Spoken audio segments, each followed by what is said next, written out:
Ćao svima, sam Darko i gledate novu epizodu na kanalu Dum Dum. Evo, posle godinu dana prvi put da se održava neki sajam lova ribolova, odnosno sajam naoružanja u Srbiji, ovoga puta naravno u Beogradu. Svi znamo zašto se nije održavao ni Loris prošle godine, novosadski, ali idemo sada do sajma u Beogradu. Bićemo jedan dan na štandu Green Sporta u petak, u subotu na štandu KS Šuza koji pripremaju neke iznenađenja za bližu budućnost, ajde o tom potom, nešto o tome malo kasnije, i da vidimo šta u stvari ima, kakav će biti sajam prvi, evo posle, kažem, godinu dana svega što nam se izdešavalo, da vidimo kakav će biti sajam i da vidimo ponudu na štandu Green Sporta i KS Šuza. Ajmo!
Evo videli ste i sami kako je izgledalo to na štandu Green Sporta i KS Shoes na sajmu u Beogradu. Generalno videli ste neke kadrove van.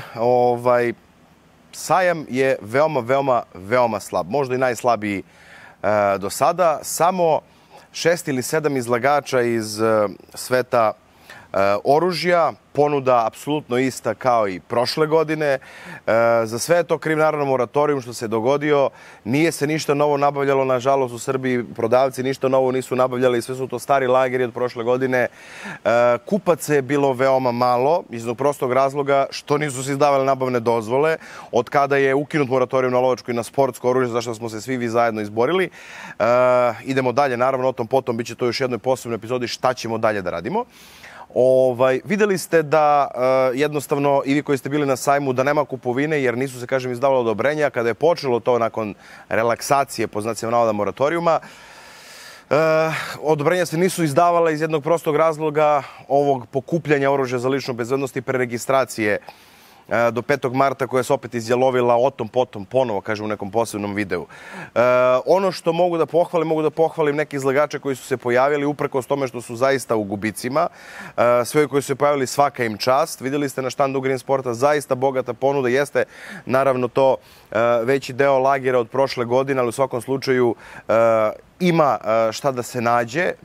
Na štandu KS Shoesa videli ste, imamo neke novine koje će uskoro biti i na testu, naravno ovdje na kanalu.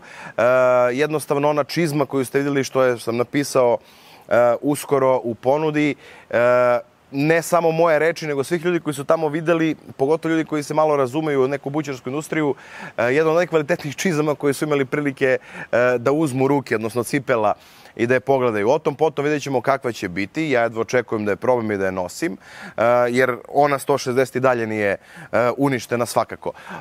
To je bilo, kažem, nešto kratko sa ovog sajma, koliko je god moglo da se pokaže zaista.